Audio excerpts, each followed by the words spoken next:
संपर्क लगिला कला दाग। पूर्व शत्रुता एवं जमीबाड़ी विवाद को नहीं संपर्कीय सान भाई बड़ भाईर जीवन नहीं पथदरे छेची निर्मम भावे हत्या करिछि।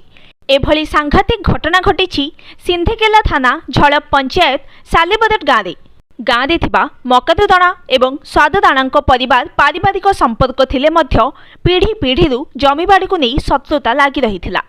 स्वाद काली निज 10 वर्षीय नाती को साइकेल ले झलप गाँव को जाइथिले। सेठारु फेरुथबा बेले संपर्कीय दुई सान भाई मकददाणा एवं लालधर दाणा अटकाई अति निर्मम भाव पथरे छेची हत्या करथिले।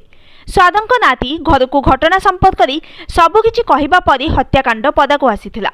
सिंधेकेला पुलिस घटनास्थल में पहुंची शव जबत करथिबा बेले एही हत्याकांड में संपृक्त थिबा नै मकारू एवं लालधर दाणा को गिरफ्त करी अधिक तदंत आरंभ करिछि। सेपटे ए संपर्क में सिंधेकेला पुलिस प्रतिक्रिया मिली पारि नाही।